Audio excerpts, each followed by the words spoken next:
قال لي يمكن فضائيين، يمكن اكبر عضو في جسم الانسان هو الجلد، في جهاز اسمه السمبثاوي. بس ركبتي كانت بايظه، الصوت بقى الداخلي قال لي كده روح الهرم.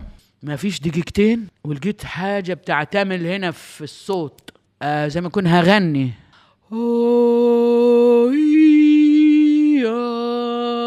وقفت، لقيت ما عنديش وزن زي الريشه وما عنديش ألم، خفيت فنطيت ونزلت جري الهرم كله، وجيت على بيتنا عشان هو في وش الهرم على طول، وعلى طول على بابا، وقلت رحت حكيت له الحكايه، شدني من ايدي كده قال لي يعني افتكرتي؟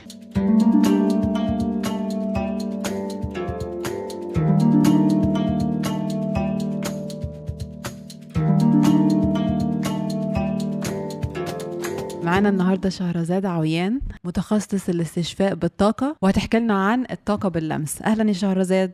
أهلا بيكي. أهلا بيكم. ده علم قديم من علوم الطاقة قوة الطبيعة، معظمها ما بيبانش للعين. يعني احنا ما بنشوفش الكهرباء، ما بنشوفش الراديو اكتف، ولا بنشوف الطاقة المغناطيسية، لكن بنحسها. دي من العلوم القديمة اللي بتستخدم او استخدمت زمان ولا زلنا بنستخدمها النهارده الحمد لله.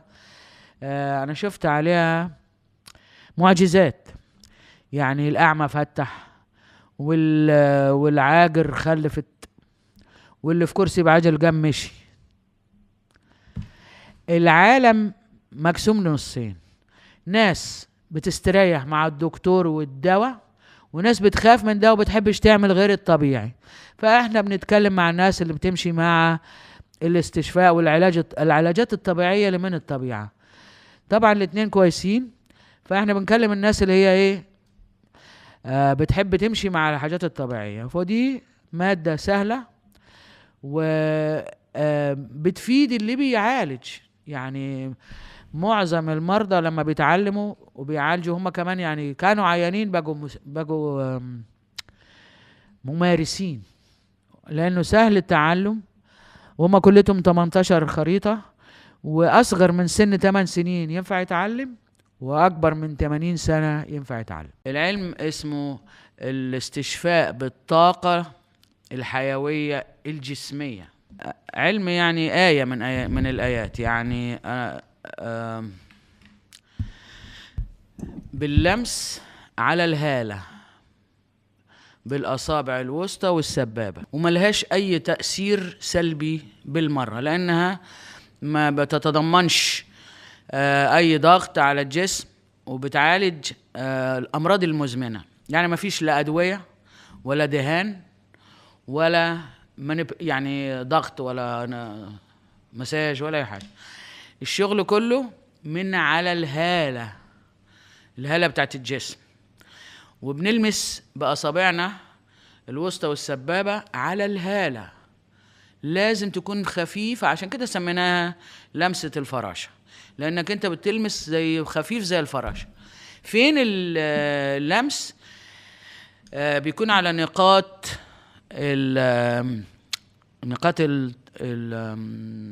مراكز الطاقة في جسم الإنسان. ومراكز الطاقة على جسم الإنسان زي مراكز الطاقة على الكوكب نفسه. الكرة الأرضية عليها مراكز طاقة وبنسميها خطوط الطاقة أو لي لاينز. ودي كان المصري القديم بيعرف يميزها من غير دراسة، بيشوفها بعينيه المجردة أو بيحسها. أنا بحسها وبعرف هي فين، لكن في قديم الزمان عارفينها كويس، وبالتالي اتبنت عليها الأهرامات واتبنت عليها الكاتدرائيات والكنائس والجوامع لهدف، لأن الطاقة دي شافية، وهي دي اللي بيدفنوا فيها الأولية ويقولوا يا سلام ما بيعفنش ولا بيدوتش، علشان النفوذ بتاع الطاقة اللي موجودة في الكوكب. واحنا جسمنا في نفس مسارات الطاقة ونفس النقاط. في ناس بتسميها الشكرات، وناس بنسميها باور بوينتس. انا جبته من جزر هاواي في امريكا. القصة كبيرة، بس طبعا أنا بس أختصر. اتعلمت ده ووجدت إنه مفيد جدا للناس. وفي أمريكا وأنا بدرسه أهل البلد لما بتعوز تعلن عنه يعني بتقول بمجرد اللمس، فبيسألوني فين. تفكيرهم طبعا مش نظيف قوي. ففين يعني ايه؟ فحسيت من جوايا ان الميدل ايست او الشرق الاوسط هيستفيد من ده، لان احنا لسه كأسر متواصلين، وممكن تطبطب على كتف حد ما تعرفوش ومش هيخاف منك. مفيش يعني احنا لسه متواصلين فيزيكالي، مفيش الخوف ده زي ما في بلاد بره يعني. فالهاتف اللي جوايا قال لي دي هتنفع فعلا في الشرق الاوسط مش بره. وفعلا خدت 2 عشان اجيد اكون مدرس يطلع معالجين. انا مش هعمل حالة بحالة لوحدي. فقلت اطلع بروديوس هيلرز، يعني اطلع ناس تعالج. فده علم يعني انا فوجئت انا لما جبته لمصر بعد 2 تعليم وترجمة. انا ترجمت الكتاب بالعربي وكان عاوز قاموس عربي جبت له.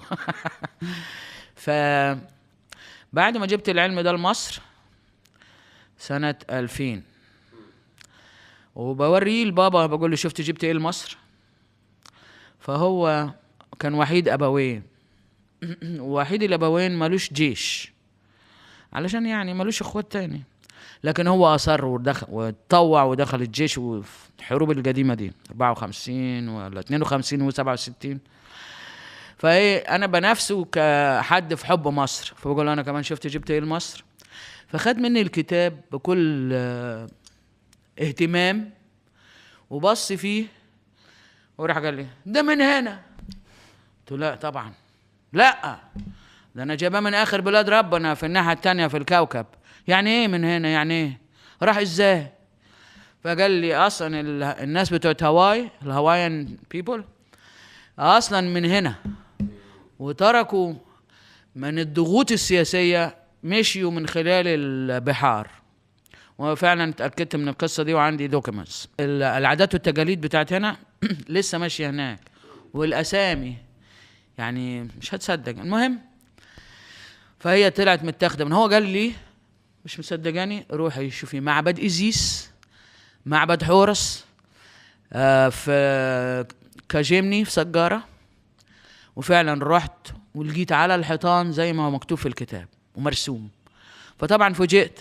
كان ايه على الحيطان يعني؟ الحيطان نفس الستيبس اللي بنعملها على البادي منحوتة على الحيط. انا عندي هبعت لكم دوكيومنتس لو عايزين. بعتلنا وفي اكتر ده. وحتى الاصابع، وبعدين كمان رسمين الطاقه وهي طالعه من الاصابع وحاوده حوالين الشخص. وطلعت ان هي دي يعني بتشفي الجسم، يعني بيحطوها تشفي الجسم بعد التحنيط، بعد ما تاخد منه الحاجات الاحشاء يحطوا معاه دي عشان تروح الدايمنشن التاني، البعد الاخر بجسم اتعاد علاجه من اول وجديد، خف يعني بدون جروح. انا لما رحت المتحف المصري، مع اني رحت مع بابا عشرات المرات من وانا صغيره، لكن بعد ما اتخدت العلم ده رحت تاني لقيت الاصابع في وشي كده في مجوهرات توت عنخ امون في الشوكيس اللي على السلم دي مليانه، وصورنا فعلا منها. فاول ما سالت بابا قلت له ايه ده الاصابع ايه؟ فقال لي اسمها اصابع الحكمه. فهي سقفت. وطبعا صعب ان الواحد يعني انا لما كان بيتقال لي تتعلم ده وازاي وباللمس الناس تخف، صعب ان الواحد يفهم دي. فلازم يكون الواحد عنده الجرأة انه يجرب حاجة جديدة. وانا طفلة وانا صغير وانا في التين ايج كمان، عمري ما خدت حقنة ولا دواء. الدواء كان بالعافية طبعا واحنا بيبيز لكن ايام المدرسة في فاكسين، في تطعيم، في حقن، اوتوماتيكلي انط السور واروح واسيب الكتب واهرب. وبابا كان يقول لي شاطره، ما تاخديش حقن في المدرسه ولا ما هي نيفر، يعني ما بيثقش هو في النظام اصلا. فما خدتش ولا تطعيم في حياتي ولا حقن. فلما وكنت بخاف من الدكاتره خالص، فبس لما شفت العلم ده لقيته آمن، ما فيهش أي بين ولا ألم ولا مرارة ولا حاجة. فحتى بنقول عليه علاج الألم بدون ألم من بره والناس بتخف. يعني أنا شفت معجزات، شفت ناس على كرسي بعجل بعد 2 جلسات مشت. كل ما يقال عليه مزمن، يعني السكر مزمن، الضغط، فيروسز، انا ما صدقتش. انا طبعا حالات غريبه هنا في مصر، انا لما جبت العلم فنشرت عنه جه حالات انا عمري ما كنت عملتها في امريكا، يعني حاله فيروس سي. فانا عملت النقاط اللي بتمشي مع زي في الكتاب بيقول، ما عنديش انا فيدباك، قلت هنشوف نعمل اسبوع وبعد كده ايه، ومرة واحدة في اليوم، والجلسة حوالي 40 دقيقة. راح للدكتور، أنا قلت له ما تقولش بتعمل إيه، لأن في أطباء للأسف فاكرين إن ده بيزنس وما تروحش لحسن ويخوفوه كده. فده أنا قلت له أنت بس إحنا بالإضافة إلى مش بدلا من، يعني أنت خد الدواء بتاعك تمام، بس إحنا إيه بالإضافة إلى. فعملت له، بيقول له ايه الدكتور قال لك ايه؟ قال لي الدكتور عيط. قلت له ايه؟ قال لي والله عيط. قال لي يا ابني انت حصل لك معجزه، انت طلع لك كبد طفل جديد. فانا عرفت انه بيعيد بناء الخلايا المدمره، وبالتالي I'm thinking بفكر اعيش 300 400 سنه اذا كان بيجدد الخلايا. المهم، فمن سنه 2000 لغايه النهارده انا عندي حصيله حكايات. يعني شهرزاد دي اللي عينها بس 1000 حكاية وحكاية ولا حاجة.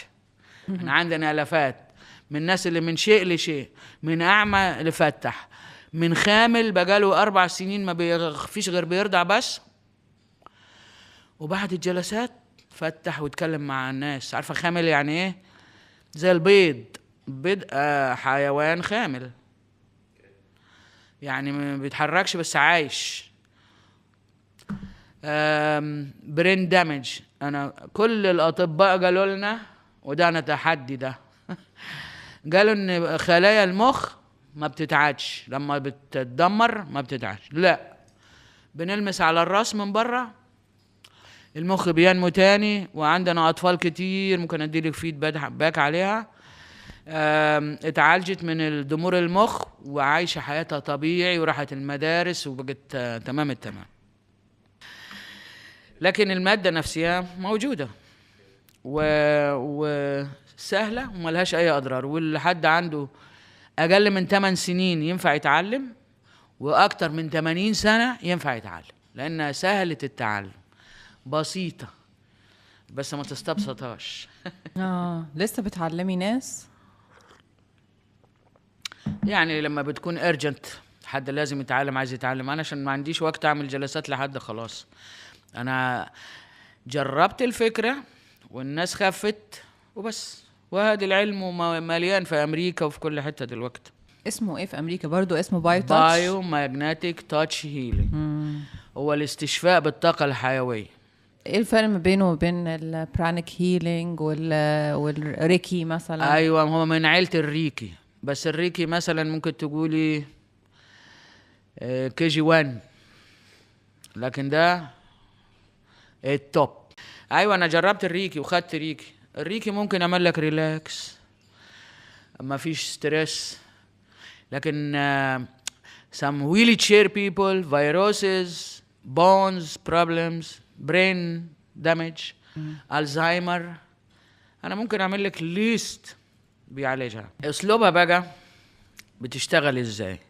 بنغسل ايدينا بالماء والصابون، وبنلمس بايدنا اللي بنستخدمها اكتر شيء، يعني عشان فيها طاقه شغاله. لو انت اشول ولا ايمن اعمل الايد اللي بتشتغل اكتر، وبنفعل بيها السولار بلكسس. هوري لك دلوقتي. احنا هندي للناس هديه علشان يخففوا عينين بعض في البيت ونفتح عينهم على علوم موجوده ومحدش مستخدمها. لما جبته من امريكا، من هاواي، وبابا قال ده مصري قديم، ورحت المعبد إزيس ابص كويس، لان انا رحت كتير، بس المره دي رحت بالعين بتاعه الاستشفاء بالطاقه. شفت ايه؟ شفت انه عبال ما راح هاواي فقد الصوت، لان هو اصلا ليه صوت. وانت بتشتغل في منطرة بتحصل عند الواحد في الباور سنتر، فايه بنطلعها اثناء الشغل، مش كتيرة بس الساوند. لان في معبد إزيس هي واختها نفتيس بيساعدوا بعض، فبتعمل في ايمج عاملة كده، ففي صوت. وده كان احساسي من الاول، بس لما شفت ده ما اجي اشتغل. انا اصلا اجي اعمل لهم وانا في هواي، اعمل يروح جاي لي صوت، فعملته، فالناس جاري خافت، ما اعرفش ليه، بس انا ما ينفعش اكتم. ودي ليها خبره جوه الهرم، بحكي لك عليها بعدين. خبره غريبه جدا برضو بالساوند، بالصوت. واكتشفنا، وده مكتشف من بدري، ان الصوت effects matter. الصوت بتقول يا بقى بالعربي بيأثر على المادة. حلاوتكم. الصوت بيأثر على المادة، ودي فاكت. فوانت شغال في المناطق الطاقة دي على الشخص، جالك الإحساس تعمل الصوت، ما تشكش، طلع. وهي أساسا من آخر حرف في اللغة، اله the lowest deepest في الرئتين، أعمق حرف، ما فيش أوطى منه. فهي وآخر حرف هم أو you start it within you and the person, the recipient. فهي بتفعل نفسها بعد كده. احنا مصنوعين من نور. فلازم نسمع لأنفسنا. وانا لو ما كنتش سمعت الصوت الداخلي وسمعت نفسي، ما كنتش جبت العلم ده. كنت سمعت كلام امي واتجوزت وقعدت في البيت، هي كانت عايزة كده. يعني بنسمع عن اللغات ميتة، هي ما فيش لغة بتموت. وعلوم برضو، العلوم انا اكتشفت انها العلم ما بيموتش، لكن كمان بيختار الفورس بتاع النوليدج دي، او القوة بتاعت العلم ده ما بتروحش في حتة، عايشة وبتختار مين يفعلها. ده اللي انا فهمته في اخر المشوار، لان في الاول تفكر نفسك راح تتفسح في جزر هاواي وبتاع، بعدين بوم، فيظهر ان العلم ده كان موجود من آلاف السنين، وبعدين دلوقتي يظهر تاني على سطح الكوكب. ففي كيبرز للحاجات دي، والاهرامات ليها كيبر، والمعابد ليها اسمه كيبر، يعني بالعربي يعني حراس. ففي كل حاجه دي ليها حراس. فحراس العلم ده اكتشفت انهم هم اللي ندهولي الهواي عشان اخد العلم ده، لان انا رايحه ما اعرفش انا رايحه ليه، انا سامعه بس روحي روحي روحي. فطبعا زي ما بقول لك خلصت الجامعه ورحت اخد اسبوعين اجازه في دهب. فلما رحت قلت لما بعتوا لي حاجات انا مش هرجع. فضلت 6 شهور ونص. الطبيعه والرسائل اللي باخدها كانت اقوى مني. لان كان عندي كامب جميل وشغال في السياحة وكله. لكن لما الصوت الداخلي عمال يقول لي روح امريكا، وانا اقول هروح ليه؟ انا رحت قبل كده، في يعني في امريكا ما فيهاش حاجة، روحي روحي روحي. بس يا اما تقول لي اروح ليه. مش امريكا بس، هواي بالذات صح؟ لا في الاول امريكا، جو تو امريكا كده، جو تو امريكا كده. ما فيش حاجه في امريكا، عايز ايه؟ عايزني اروح ليه؟ فبعد كده لقيت كل الحاجات اللي انا ماسكه فيها في دهب بتعمل كولابس طق، يعني ده بيخرب وده بيوجع، فانا فاهمه ده علشان انا اروح. فايه رحت، وانا هناك اتندهت بقى على الجزر، على هاواي، يعني من كاليفورنيا لهاواي. فلما رحت هاواي قلت انا لازم اشوف الجزر الطبيعة دي عايشين ازاي، اكيد بعيد عن التلوث المادي والفكري والحاجات اللي زي دي. فانا طبعا بصحى بدري، انا بحب اصحى بدري، فصحيت قلت اتمشى على الشط بتاع هونولولو. لكن المفاجأة لقيت انه كل الناس او 90% من السكان بتفتح البازار ومستنية الزباين الصبح زي نزلة السمان بالظبط. فطبعا اتصدمت، هم كمان يعني عايزين مستنيين الخواجات ويبيعوا للبازارات والحاجات زي دي نفس المشوار. فضايقت جدا واتخنقت زي ما تقولي، او يعني استغفر الله العظيم. قلت هي دي العيشة دي؟ الناس تعيش تدفع فلوس، تبقى مشغولة تدفع الإيجار وتدفع الأكل؟ لا لا لا لا, لا أنا مش عايزاها، عايز العيشة دي خدها، أنا مش أنا متوقع حاجة أقوى من كده، حاجة بيور. وبعدين قلت أدي مثل، أدي ربنا مثل كده إنه إيه عشان أسهلها عليه. فقلت له حاجة زي أجدادي قدماء المصريين كان عندهم علوم، مش أعيش كده بس وخلاص وامشي، لا أنا عايزة حاجة أسيبها بعد الحياة دي تفيد الناس. في حاجة من دي؟ هات، مفيش مش عايزة. وحتى جبت مثل قلت له زي جيسس، سيدنا عيسى كان بيلمس الناس تخف، وانا عارفة ان ده علم، مفيش حاجة اسمها ماجيك ولا سحر. ففي حاجة عندك من دي اهلا وسهلا، مفيش تاكت. خدها، مش عايزاها العيشة دي. واتضايقت فعلا، كنت مروحة من على الشط في وشي غضب وشايطة، عارفة الشياط. ده كان الصبح. بعد الظهر في ناس اصدقاء والدي الله يرحمه عرفوا ان انا في الجزيرة، فاتصلوا بيا وعزموني اروح اعمل معاهم قعدة تأمل. قالوا ممكن تيجي تعمل معانا مديتيشن؟ شور. فرحت، ده في السانسيت. بعد المديتيشن لقيت اللي بيقول ايه، انا ما جيتش عشان المديتيشن، انا جيت اوري لكم الكتاب ده بمجرد اللمس الناس تخاف. يا سلام. لا يا شيخ، انا نسيت السؤال اللي طلبته الصبح. انا في الراجل اللي عايز يبيع لي الوهم ده، فانا بقول له يعني ازاي باللمس؟ طب اشمعنى الصباعين دول يعني؟ قال مش عارف. طيب ازاي الناس بتخف؟ قال مش عارفين، الناس بتلمس بنخف. طيب منين اصول العلم ده؟ ما انت لازم تجيب لي حاجه انفع لوجيكلي. قال لي يمكن فضائيين، يمكن. ده باين عليه. بس وانا بناكف معاه كده، وانا بفاصل معاه، وانا عمال اسال لقيت لك هنا بقى بيقول لي ده اللي انت عايزه تتعلميه، اتعلمي. فرحت انا عايز اتعلم. ودي كانت البدايه. وطبعا لما اتعلمت وازاي اطلع معالجين، وبعد كده لما جبته لمصر ابويا قال لي ان هو اصلا منين، من هنا. فيعني مشواري كله مش بمزاجي، تعالى هات الحاجه دي وارجع. واخد بالك؟ فده بيعود لايه، التواصل النفسي مع النفس. ما حصلش السبليت، يعني اللي هي الانفصال مني ومني، يعني من وانا صغير عندي مثلا 14 15 سنه، وده سن الجواز، ده سن الخطوبه والجواز ايامنا احنا.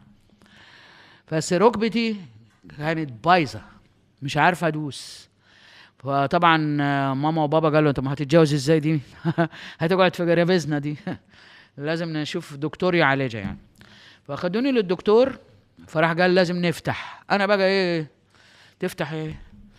فهو بيقول لازم نعمل اوبريت ونفتح في الصوت بقى الداخلي او من جوه. قال لي كده روحي الهرم.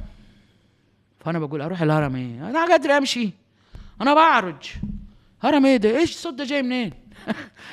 خد بالك. فايه الدكتور ادالنا ميعاد لبعد اسبوع. تاني يوم انا صحيت عشان فاضل 6 ايام بقى نروح على الصبح. روح الهرم روح الهرم. قلت انا لا يمكن لازم اروح الهرم، اعرج رجل واحده بس زي بعض، ما اشوف ايه اللي بيندى عليا ده. وسمعت الكلام وطلعت الهرم الاكبر في غرفه الملك اللي بيقول عليها اللي طالعه بقى ايه نفسي مقطوع. فايه اول ما لقيت حته اقعد فيها رحت قعدت. ات هابنز وحصل ان انا قعدت فين؟ سندت ظهري على التابوت. هو اصلا صندوق جرانيت بيعمل ريزونانس اللي هو ترددات، تردد صوت. فقعدت استريح طبعا، وطبعا ما فيش دقيقتين ولقيت حاجه بتعتمل هنا في الصوت، زي ما اكون هغني. ايه نعم؟ لا طبعا ده في ناس وفي خواجات. اغني مين؟ ايه جاي منين الاحساس ده؟ بس الاحساس فضل يقوى يقوى. يعني زي ما هتقدر تحوشي السنيز هتعطس؟ لا. فدي لازم اغني. فرحت غمضت عيني عشان الناس ما تضحكش عليا. وكان لازم اسيب الصوت ده يطلع. وفعلا اما غمضت وسمحت بقى او يعني مش عارف احوش الغناء ده، فراح طالع بقى زي ايه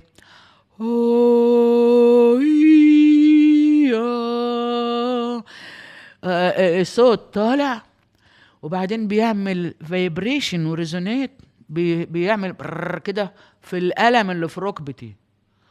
فأنا كنت بستغرب وبعمل اللي تشانت الصوت وبستقبل في رجلي في نفس اللحظة ايه اللي بيحصل. وبعدين عمال يتفاعل مع الألم. ممكن 4 دقايق I'm not sure، 5 بالكتير. وانا كنت مش هقدر استبدع. بعد شوية الإحساس أخف. ففتحت، سكت وفتحت، ما لقيتش حد. كله خاف ومشي، افتكروا في عفريت ولا شيء. فأنا طبعا ما لقيتش حد، فوقفت لقيت ما عنديش وزن زي الريشة وما عنديش ألم. خفيت فنطيت ونزلت جري الهرم كله، وجيت على بيتنا عشان هو في وش الهرم على طول، وعلى طول على بابا لأنه هو الراجل بتاع الأهرامات لازم يقول لي ايه اللي حصل ده. وقلت رحت حكيت له الحكاية. كل اللي عمله شدني من ايدي كده قال لي يعني افتكرتي؟ قلت له افتكرت ايه؟ قال خلاص هو انا لازم افتكر حاجه؟ في حاجه المفروض طب اديني يعني هنت، يعني اديني اي مفروض افتكر في حاجه لازم افتكرها عن الهرم. قال لا خلاص وقفل الموضوع. لكن بعدين انا لما فكرت تاني، طب ما انا كده افتكرت يعني عندي 9 هرمات في المكان، 3 كبار مشهورين. اشمعنى انا كنت عارفه انهي هرم ولا هروحه من غير شك؟ الهرم الاكبر رحت، وده كانت بس يعني انا على قصد اقوله ان الصوت لما سمعت الكلام رحت وفعلا رجلي خفت وبقيت انا وماي انر فويس او صوتي الداخلي ده مع بعض على طول. اعمل كذا، ان ما كنتش اسمع الكلام باخد على بتتلخبط لي الدنيا. ليه؟ لانك انت جواك قلبك دليلك، بس انت بتحاول ما ينفعش تسمع الكلام. الصوت الداخلي هو اللي قال لي روحي الهرم، go to the pyramid. وانا في الهرم الاحساس بتاع الثروت شاكرا او الحنجرة او الحلق الحلق اتنشطت من الديفايس اللي بنسميه الهرم، فعلت لي الحنجرة اللي فيها جميع العلاجات بالتردد الصوت في صوتنا. فده اللي اداني اكتر عندا. باي ذا واي لما يكون في اطفال عنيده خليكم عنيدين، مش لازم ده العند، لان الواحد ماسك في حاجه سامعها من جوه، فالاهالي مش سامعه ده، فبيزجك تعمل حاجه تانية وانت مش عاوزها. ف stay anchored خليك ماسك في الجذور اللي جواك، لانك انت بتتولد عارف كل حاجه، مش ناقصك حاجه.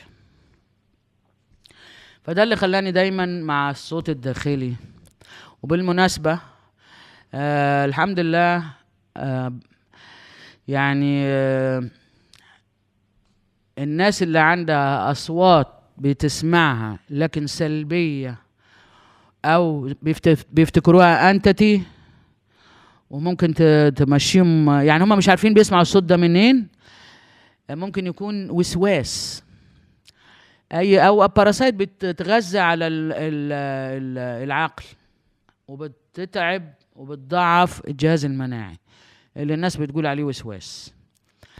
فالحمد لله ممكن لو عندكم وقت في الحلقة دي نقول للناس اللي عندها وسواس، أصل معظم الناس اللي عندها وسواس مش عارف انه عنده وسواس، مش عارف. فهنبقى لو في وقت هنسأل الأسئلة للأشخاص، فهتعالج الوسواس ونعرف جه منين الوسواس، ونعرف ازاي تايدنتيفاي صوتك من صوت الوسواس، تتعرف على صوتك انت من صوت الوسواس. كل ده في 5 دقائق من الحلقة ان شاء الله بعد البريك. انت بتقولي انه في طريقة ان لو حد عنده اي مشكلة في عينه تتعالج. كنت عايزة تقول لنا؟ ايوه عايزين نسجل ده برضو، لان مفيدة جدا لكل النظر، بتعيد بناء الخلايا او المشاكل يعني. بس بدل الواحد عنده الحبايتين العين، حتى لو انا عملت الواحد ما بيشوفش 7 جلسات ولسه بنقل ايدي عند العين التانية، راح قال لي انا شفت ايدك، انا بصراحة ما صدقتش، رحت راجع قال لي شدتيها تاني في 7 ايام يرجع يشوف فطبعا الناس زي ما انا بدأت كده مش مصدقة، هم اكيد مش هيصدقوا. علشان كده نضرب عصفورين بحجر، الناس تخف بعينيها ويتعلموا في البيت، واللي عاوز يكمل بقى يخش يدور فين السورس، قصر نظر، طول نظر، حول، ميه بيضة، ميه زرقاء، كل ده بيتعالج الحمد لله ايزي. طفل عنده 5 سنين ينفع يعمل لحد كبير. isn't that cool؟ عشان آمن، مفيش أي manipulation، مفيش أي حاجة تأذي في العلم من بره. ازاي؟ مدة اللمس 8 ثواني على الهالة. أيوة بالإصبع. ممكن حد يعمله لنفسه؟ هو ممكن، بس هو يستحسن لأنه جواه رسالة. المبدأ الذهبي بتاع العلم ده حب جارك كما تحب نفسك، وده برضو خلاني اعرف انه هينفع في الميدل ايست، لان النبي عليه الصلاة والسلام قال حب لغاية 7 جار. ليه بقى 7 جار؟ عشان 6 الاولين كانوا يهود. لا just kidding it's a joke. فلما انا جيت مصر بقى انا مش عايز اقول ايوه بس بينفع وخلاص، فجبت دكاترة وقلت لهم ايه اللي بيحصل هنا scientifically، علميا ايه اللي بيحصل لما بنلمس. وكانت الإجابة ان احنا عندنا اكبر عضو في جسم الانسان هو الجلد، فالجلد فيه زي ما في جهاز عصبي، في جهاز اسمه السمبثاوي sympathetic system. الجهاز السمبثاوي ده مسؤول لا إراديا على كل الأجهزة والغدد واحنا نايمين واحنا صاحيين واحنا بناكل نهضم واحنا نايمين، كل حاجه ماشيه من خلال الجهاز السمبثاوي اللي هو موجود اصلا في الجلد. لما بنلمس الطاقه اللي موجوده دي، الطاقه دي طاقه كونيه موجوده في كل المخلوقات، ما عليك الا انت بتوجهها. وبنوجهها فين؟ في حته عطلانه. فان انا بعمل بايديا الاثنين، يعني بعمل، انت لازم تفكر الكتريستي، طاقه زي الكهرباء، فما ينفعش واحده بس، فبالاثنين فبتقفل الدايره، فبتشتغل جوه الشخص، بتنشط له الاجهزه اللي عنده باللمس من بره بس. فانت بتتحول الى كوندكتيف تول، يعني ماده موصله اللي موجود من الاول. زي دكتور ابراهيم كريم قال لنا عن الهرم ان الطاقه موجوده في الاول، بس الشيب او الرسم، الشكل الهرمي هو بيماجنيفاي او بيكبر او بيفعل الطاقه اكتر واكتر. بابا لما سالته، هو كان بابا الله يرحمه كان معلمنا شويه عن النجوم والكونستليشنز بتاعتنا. فزي ما علمنا، انا بقى في هواي قلت اما اشوف كده السما بتاعت هواي دي عامله ازاي، ايه ده، زي اللي في مصر بالظبط. بعد ما طرت 19 ساعه والاخر الاقي هي السما. لا لا لا لا لا لا، رحت اتصلت على بابا، ازاي يا بابا نفس النجوم اللي انت وريتها لنا واحنا في مصر هي اللي في هواي؟ هاو راح عامل كده علشان لو عملتي خرم من عندك هتطلعي هنا من الجيزه في عند الهرم. قال لي ده السنتر، المركز الوحيد اللي في الارض انه بالظبط. قلت له اي حته ينفع تبقى سنتر الارض؟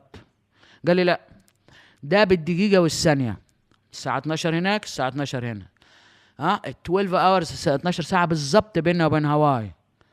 فهو ايوه نفس قلت له ازاي يعني؟ قال لي يعني القدماء لما عملوا الاهرامات دي علشان الكوزميك انبوت، وفي هواي الاوت بوت، مش البركان والحاجات دي. فهنا اللي بيجذب الطاقة الكونية وبعدين بيطلع من هواي. قلت له واو واو واو. بعدها حوالي ب 12 سنة وحد عمل الفكرة دي يعني، أو جاب المعلومة دي، بس الحمد لله أنا عارفها من قبلي. فقالوا لي بقى ان الدكاترة قالوا لي ان هو بيشتغل على الجهاز السمبثاوي والطاقة دي طبعا فري، فينفع تعمل للنباتات وينفع تعمل للحيوانات. يعني عملت للحصان كان خالص تعبان، بس بدل ما اعمل بصوابعي بعملها فراشات، احنا مسمينه علم الفراشة، بس ما بنلمسش ايدنا ببعض عشان ما اقفلش السيركت الدايرة. وبعمل فراشات بقى على عين الحصان، على راسه، على رقبته. لو عندك اي انيمال، حيوان، طير، فراشة هتلاقيه خف وبقى زي الفل. لازم طبعا عشان لازم تبقي لمساه. يعني لو مثلا عصفورة مش بترضى ان احنا نلمسها، ما ينفعش تعمليه من بره كده، يعني قريب منها. ايوه من بره، ممكن من بره. أيوة. يعني على الهالة، يعني على الهالة هي كل الشغل على الهالة، مش لازم يبقى لمس مش مضطرة تتكى يا فيري لايت تاتش، بس لازم برضو يكون في لمسة. ما هو لازم كونتاكت على السكن، مش من على الهدوم، على البشرة. وهكذا جابت ما شاء الله نتائج هايلة في الغدة، في العقم، في الوزن، في الشعر. لازم تفكري بحاجة معينة وانتي بتلمسيهم؟ اعمل بس النقاط صح، وان شاء الله تكون بتكره اللي بتعمله، مش مهم، بس اعمل النقاط صح بتجيب نتائج من اول جلسة. تجيب الأنفية دي تعمل على طول من اول جلسة تبدأ تفتح، فسريع فعال، ملوش اي اضرار جانبيه، وده اللي بيعجبني فيه. كنت فاكر ان له علاقه بالنيه، يعني لو نيتك انك عايزه تشفي الشخص، انت هتروح تتعلم، يعني اوريدي عندك نيه الخير، مش طالبه الواحد يبقى احساس حب وكده يعني. لا، هي طبعا هي انك تتعلمها يعني انت مهتم بالاخر. والجميل بقى اللي ما لقيتوش في اي مادة تانية ان هي وين وين، يعني كسبان في الحتتين. ليه؟ لو الشخص مريض وتعلم ويعمل للناس التانيين هو كمان بيخف. خد بالك، اصلك انت مش بتجيب من عندك، هي من الاول طاقة كونية وانت بتوجهها للاخر، فعلشان النور ده بيجي من خلالك انت كمان بيظبط لك ايه. انا كنت عند دكتور السنان، الحاجة الوحيدة لما العلاج بالطاقة ما بيعالجهاش تسوس الاسنان، الباقي بقى عيش. فما رحت لدكتور السنان عشان يظبط لي ضرسي، سألني كده على 5-6 أسئلة. السكر؟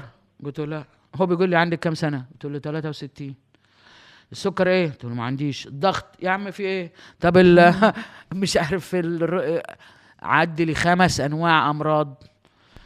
قلت له انت بتفول عليا ولا ايه؟ انت بتقول لي كده ليه يا عم انت؟ فقال لي يا ست انت بعد ال60 يعني لازم يبقى عندك الحاجات دي. قلت له ما عنديش. الحمد لله ما عنديش اي حاجه من دي. وبسافر انا طبعا ارشاد سياحي اساسي، بطلع هرم وجبال ومعابد ومشي لا حصر له. ف63 فل. الحمد لله. الحمد لله.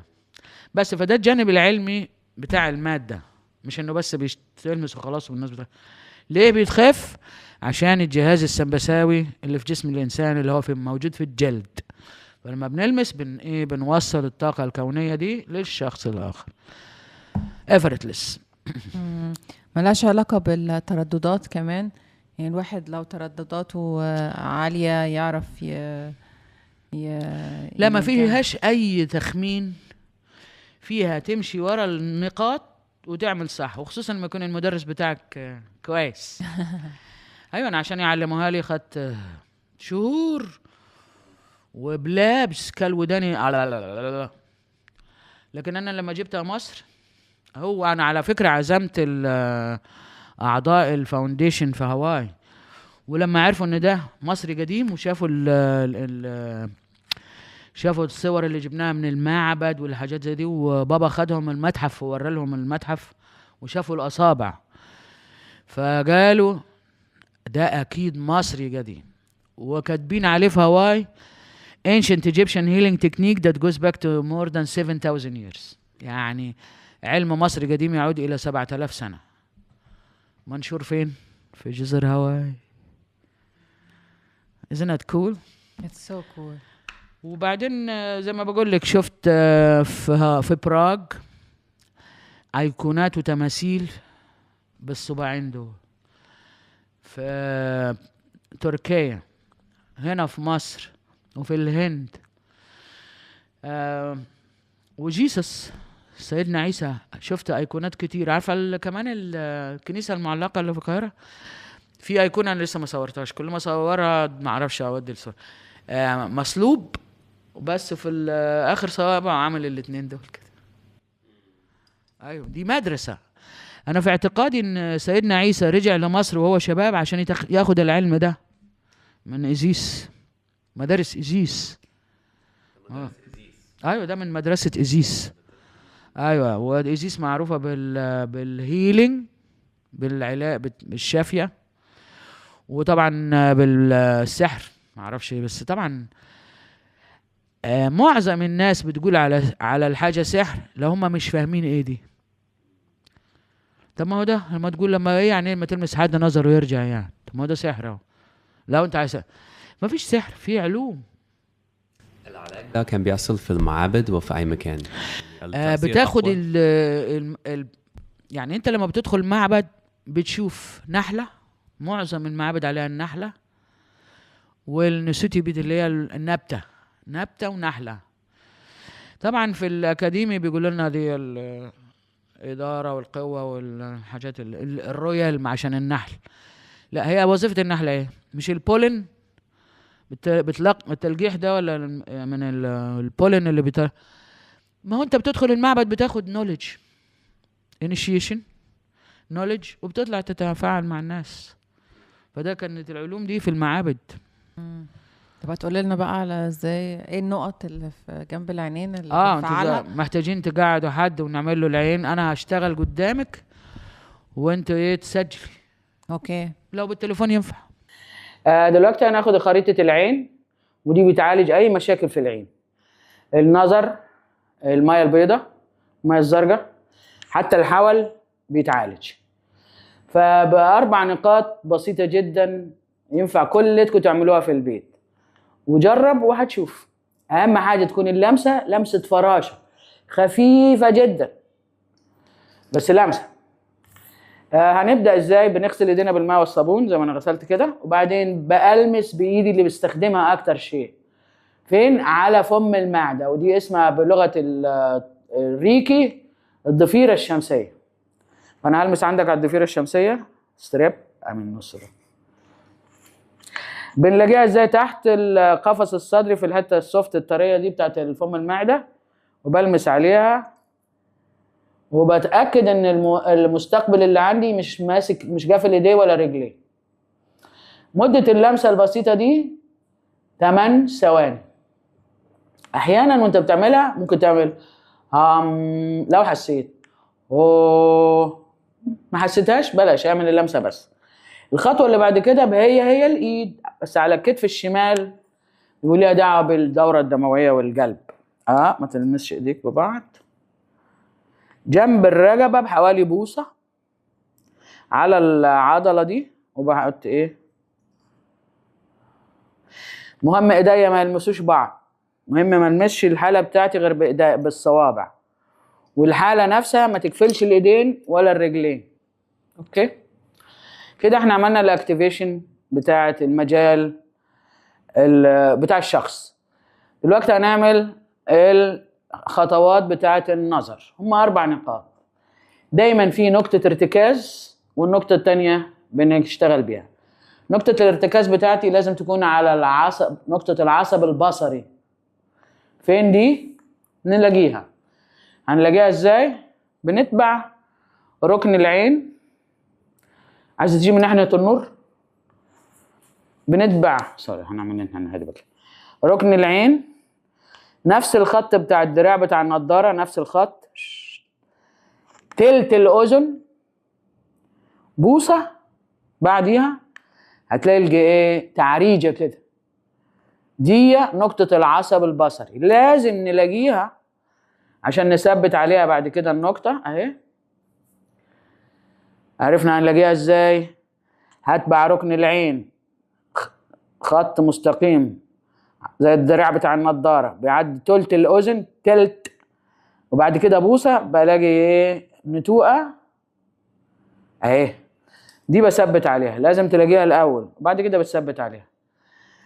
في ال4 نقاط بقى على نفس الخط. نقطة نمرة 1 8 ثواني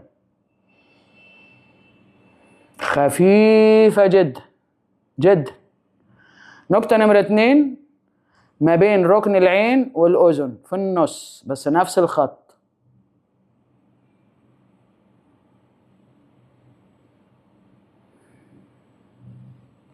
تمن ثواني. نقطة نمرة 3 على ركن العين 21 22 23 24 25 26 27 28. ده كده ال8 ثواني. آخر نقطة لازم نقول للحالة غمض عينيك، ولو كان مغمض خليك مغمض، لأن احنا بنحط ايدنا على العين، لو كان هيفتح وبعدين ندخل ايدينا نبوظ الدنيا. غمض عينك بعدين جنتلي على العين.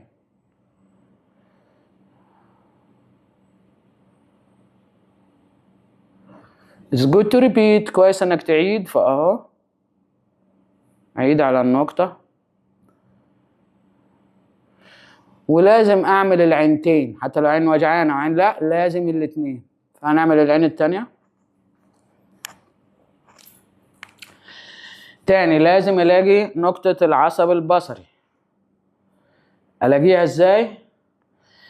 هتبع ركن العين خط مستقيم، تلت الاذن، وبعدين بوصة. فهتلاقي في تعريجة هنا كده نتوءة بقى اثبت عليها. ما ينفعش اثبت كده واعمل كده، هكسر الطاقة بتاعت ايدي. ما ينفعش ايدنا تلمس بعض ولا تكروس على بعض. فادي انا ثبت اهو، وبالايد التانية بشتغل. نقطة نمرة 1 2 3 4. 1 على نفس الخط بتاع الدراع بتاع النضارة. 2 في نص المسافة ما بين ركن العين والأذن، يبقى هنا في النص على نفس الخط. 2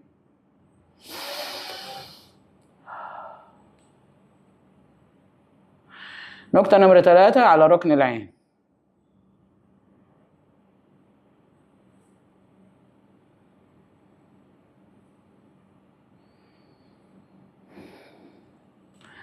4 لازم نقول غمض عينك بشويش، لأن طبعا دي حتة حساسة جدا فما ينفعش نضغط. خفيف جدا، كل ما كنت أخف كل ما كان فعال. وطبعا بنعيد، كويس إن الواحد يعيد مرة مرتين 3 زي ما أنت عاوز. آخر خطوة بنعملها بندعك كفوف إيدينا في بعض كويس لغاية تكون دافية، وبعدين الحتتين العاليين دول بتلبس على العين بس من غير الضغط ومن غير ايدي ما تلمس بعض.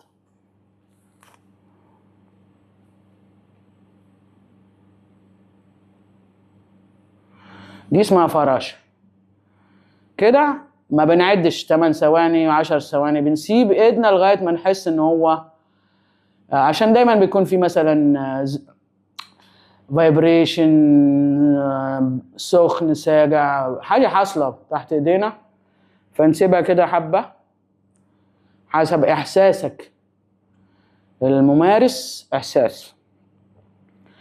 وبعدين بتقول للمستقبل خليك مغمض دقيقة بعد ما بشيل ايديا، وبشويش بنشيل ايدينا بشويش زي الفراشة. ودي كانت العين. ان شاء الله يا رب كلكم تستفيدوا منها وجربوها. عندك الجرأة تجرب، هي حاجة خفيفة وبسيطة، لكن هتدعوا لي في الاخر وتدعوا للحبايب اللي سجلت ده. أروى How do you pronounce your name? إيريك. ماشي إيريك. شكرا. عفوا.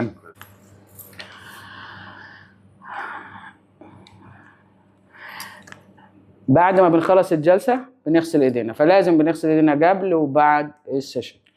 مهم انك تبص وانت شغال مع الريسيبيانت بتاعك المستقبل انه ما يقفلش ايديه ولا رجليه، ما يقفلش الدايرة الكهربائية دي دايما.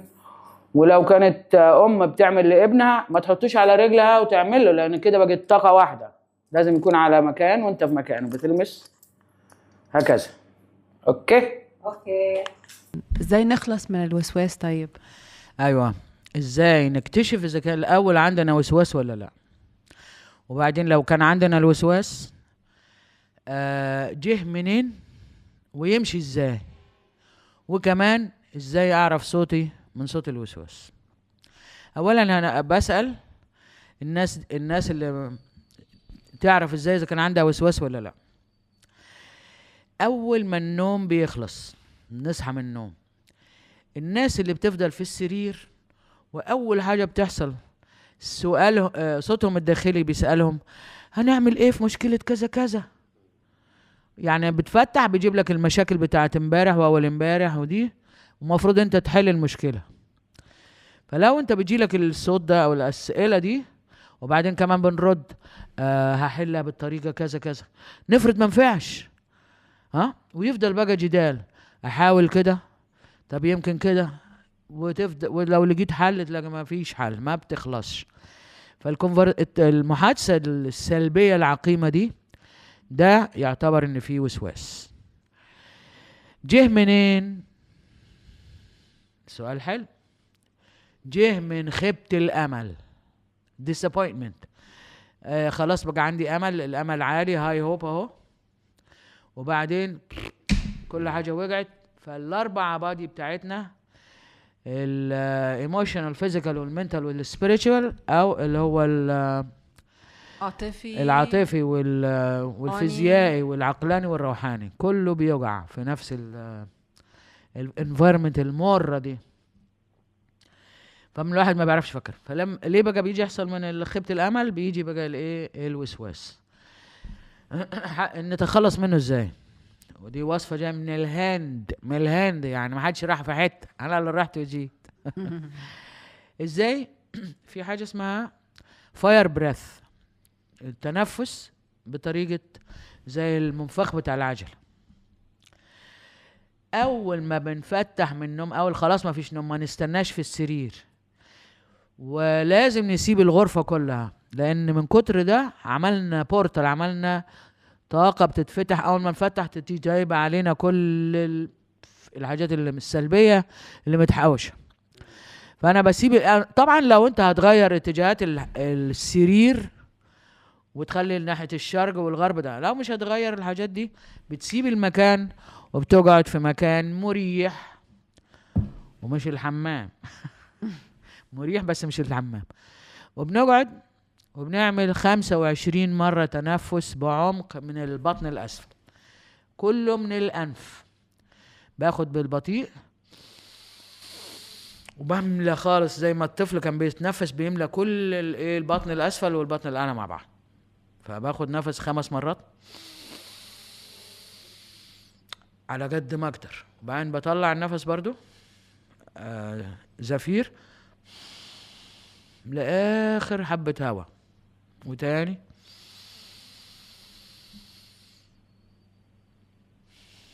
خمس مرات.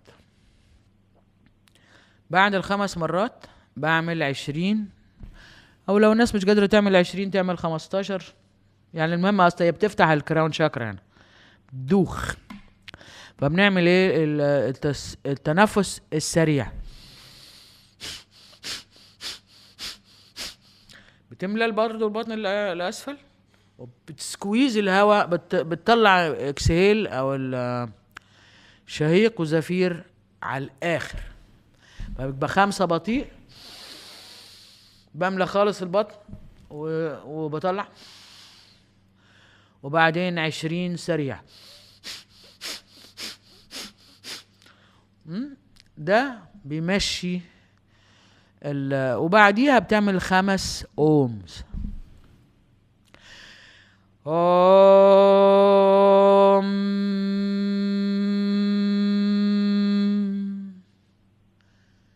وبعد ال5 اوم بتكونسنتريت على الاوم، بتركز بس اللي سمعته ال5 دول. ممكن تكون دقيقتين بعد كده 3، مش مشكلة، السكوت. بس لازم التمرين ده يوماتي اول ما نصحى من النوم، ما نستناش في السرير. ولو نسيت وفضلت لازم تعرف ان ده بيتغذى على طاقتنا. بنصحى الصبح تخلص تبقى مش عايز تسيب السرير بعد الكونفرزيشن ده، خلاص خدت الطاقة بتاعتك. الوحش في الوسواس انه بيضعف الجهاز المناعي. الكويس في التنفس انه بينشط الدورة الدموية وبيتخلص من من الوسواس وبيقوي الجهاز المناعي. اكسجين، والحمد لله بلاش، لسه ما ركبولناش موتور ده ولا عداد عشان يعد علينا الاكسجين. الحمد لله لسه. ايوه. فده لسه بقى ما عرفناش ازاي تو ايدنتيفاي، تعرف صوتك من صوت الوسواس. صوت الوسواس دايما سلبي دايما، لكن صوتنا احنا انتويتيف. يعني صوت الباراسايت نيجاتيف، صوتنا احنا انتويتيف. يعني ايه بالعربي انتويتيف؟ يعني حدسي. يعني حدسي او فطري. انتويتيف يعني مش هقول لك انا انتويتيف يعني انسبايرنج، يعني بيدي ملهم. صوتنا ملهم، بيدينا الهام بافكار ايجابيه، ده صوتنا. لكن صوت الوسواس دايما سلبي. تيجي تلاقي حل من هنا يسده لك من هنا، تيجي تحاول من هنا. ولذلك الناس اللي بتعمل بالبخاخه دي عشان تتنفس رئتهم حلوة، هم محبوسين هنا، مش عارف يطلع، مش عارف يلاقي فكرة بره، فبيتحبس فبيتكتم فبيبخ. تخيلي كان ليا زميلات في الجامعة ومرة واحدة بس تلاقيها مش قادرة بينفسها مع انها كانت حلوة. فهي حتة ايه، ستك، مش عارف يطلع بره النورم. فبالتمرين ده يوماتي الصبح، ولو الوسواس قوي وبيجي بالليل قبل الناس تنام، ما نسيت تعمل كذا، نسيت ما خلصت الشغلانة اللي ايه، او يعني حتى الناس اللي بتصلي لسه على السجادة يقول له انت نسيت البوتاجاز منور ولا مش عارف ايه. كل الديستراكتيف ده مش احنا، ده الوسواس اللي جه من خيبة الامل. ف شوية بشوية فبنعمل التمرين هو بس بعد العشاء ب3 ساعات، وهم ال5 بطيء بس 15 بس سريع قبل النوم. ده لو في حالة الوسواس كان قهري اديله على عين. ولو نسينا والجناح عمال ياكل اقول له بس انا دلوقتي اعرف انت مين، انت بتتغذى على طاقتي. وتطلع المجروطة وتقعد تعمل التمرين عادي. يعني ما نعاقبش نفسينا لو احنا نسينا، بقال لنا كتير عمال يوسوس فينا، فبالراحة. والحمد لله من اول يوم تمرين التنفس ده بتلاقي البشرة لونها اختلف وبقت كلها تون واحد، مش الناس اللي ما بتنامش وتسهر. لو في حد عايز يقرأ أكتر ويتفرج على حاجة معينة عشان يتعلم أكتر عن الموضوع ده، في حاجة يعني على الكتاب مكتوب عليه الويب سايت اهو، ممكن نحط اللينك الويب سايت في الوصف الفيديو. هو الفرع بتاع هواي غالبا هي wjusttouch.com 3wjusttouch.com حاجة زي كده. والناس كتيرة عايشة بيه برا، احنا هنا بس اللي لسه ما حدش عارف كويس عنه. وان شاء الله افتحوا وشوفوا، غيروا الافق. واهم حاجة كل الناس اللي عايزة تنجح في حياتها ما يكذبوش على نفسهم، لازم تكون صريح مع نفسك ومع مشاعرك، كده هتنجح في اي مجال هتخش فيه. اهم حاجة ما تكذبش على نفسك، لان ما تكذب على نفسك الناس هتكذب عليك. تكون صريح مع نفسك الناس هتبقى صريحة معاك. يعني هكذا المرء مرآة أخيه.